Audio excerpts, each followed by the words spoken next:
Oi, eu sou a Mind, e você acha que o dinheiro pode comprar qualquer coisa? Algumas pessoas extremamente ricas não só pensam que estão imunes à lei, mas agem como se fossem a própria lei.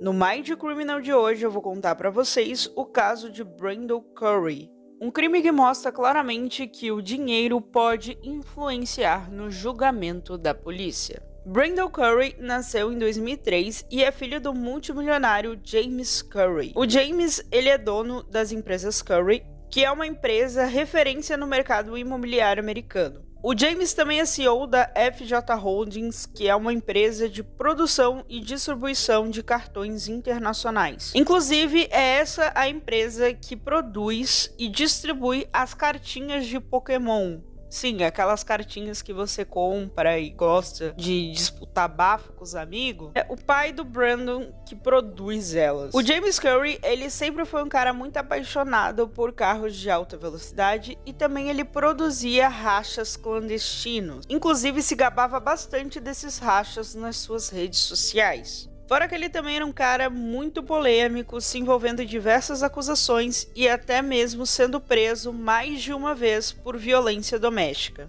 E de alguma forma inexplicável, o James sempre conseguia se safar facilmente de todas as acusações. E, infelizmente, essa paixão por carros e rachas e a forma de agir inconsequente, sem se responsabilizar pelo que faz, foi algo que ele ensinou para o próprio filho. Em fevereiro de 2021, aos 17 anos, o Brandon ele passou no teste de direção e acabou conseguindo a sua carteira de motorista. Para comemorar a que o filho conseguiu a carteira de motorista, o James deu de presente para o Brandon uma Lamborghini Urus, um carro de alta velocidade, extremamente potente e extremamente resistente. Algumas semanas depois que ele ganhou esse carro, o Brandon, junto com a sua namorada e alguns amigos, resolveram disputar um racha na Olympic Boulevard, às 5 da tarde. Dentro do carro do Brandon estava ele, a namorada, e os amigos estavam num outro carro disputando esse racha.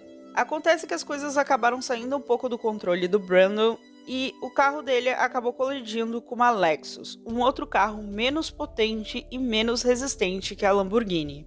No momento da batida, o carro do Brandon estava a 193 km por hora e o impacto foi tão forte que a Lexus acabou partindo ao meio, tirando a vida da Monique Munhoz, que tinha 32 anos e acabou morrendo na hora. Apesar do acidente ser bem grave, o Brandon e a namorada dele, por estarem num carro mais resistente, tiveram só ferimentos leves. Acontece que a primeira coisa esquisita relacionada a esse caso começou aí, no acidente. Porque nos Estados Unidos, em casos de acidente em que uma pessoa morre, o responsável pela batida, ele recebe o atendimento médico, mas ele é levado sob custódia pela polícia logo depois. E no caso do Brandon, ele foi atendido no hospital, logo depois ele foi liberado, só que ele foi direto para casa. Ele não foi levado pela polícia sob custódia e nem fichado. A polícia nem sequer interrogou o Brandon para saber o que tinha ocorrido. E esse primeiro descaso da polícia revoltou várias pessoas, principalmente familiares, amigos da Monique e até mesmo a mídia em geral,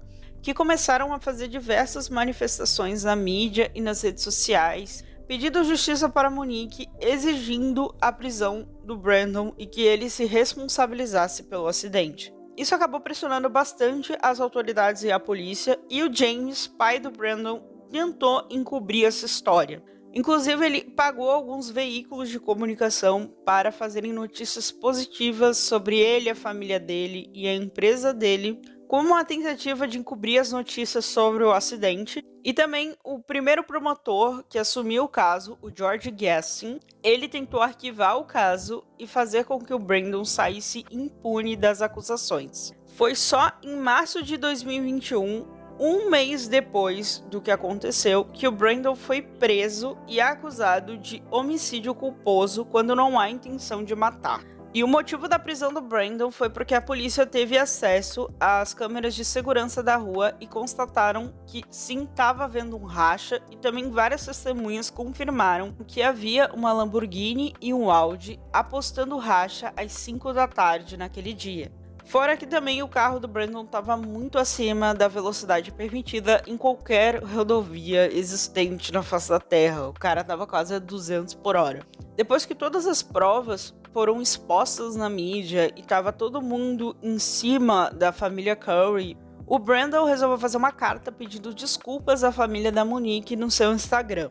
Logo depois, rolou um julgamento em abril de 2021, onde o Brandon se declarou pela primeira vez culpado de todas as acusações e pediu desculpas diretamente aos pais da Monique que estavam presentes na audiência. Nessa primeira audiência, foi constatado que o Brandon ficaria em prisão domiciliar na mansão da família e aguardaria uma nova audiência em julho.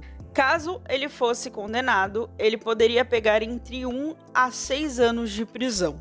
A segunda audiência, que era para acontecer em julho, acabou acontecendo somente em outubro de 2021. E nessa audiência, a defesa alegou que ele desenvolveu autismo, depressão e déficit de atenção por causa do acidente, e por conta desses transtornos, se ele fosse para a cadeia, ele se tornaria uma vítima nas mãos dos criminosos na prisão. Inclusive, eles levaram o psicólogo para depor na audiência e apresentaram laudos médicos.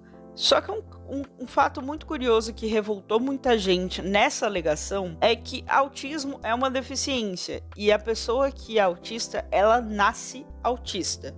Não tem como você desenvolver autismo por conta de um acidente. E a mesma coisa com transtorno de déficit de atenção, em que você nasce com esse transtorno ou desenvolve esse transtorno na infância. Geralmente, tanto o autismo quanto o déficit de atenção são transtornos que eles aparecem e são desenvolvidos durante a infância, e não na adolescência ou na fase adulta. Então, meio que pareceu uma desculpa esfarrapada da defesa só para livrar ele da cadeia, sabe? E o pior é que esse laudo foi considerado e por causa dele, o Brandon foi sentenciado a somente 4 anos de prisão domiciliar na mansão da família dele. O que revoltou muita gente, principalmente a família da Monique, que acha que a justiça ainda não foi feita. E esse caso, ele mostra claramente como a justiça julga de forma diferente quando se trata de uma pessoa rica e de uma pessoa branca. Sendo que tanto no Brasil quanto em outros lugares do mundo, a maior parte da população carcerária é composta por pessoas pobres e negras. E não é porque os pobres e os negros cometem mais crimes, mas sim porque eles são julgados de uma forma muito mais severa do que as pessoas ricas e as pessoas brancas. E o pior é que dá pena leve para pessoas ricas que cometeram crimes muito graves, acaba que faz com que essas pessoas achem que elas são imunes à lei, que elas podem fazer qualquer coisa que elas vão conseguir facilmente se safar, sabe? O que só piora a questão de violências e crimes, né? Não resolve o problema e não dá justiça para as vítimas. E você, o que achou desse caso? Também se revoltou com ele? Deixa aí nos comentários. Se você gosta dos vídeos de casos criminais, deixe o seu like e se inscreva no canal. E até uma próxima!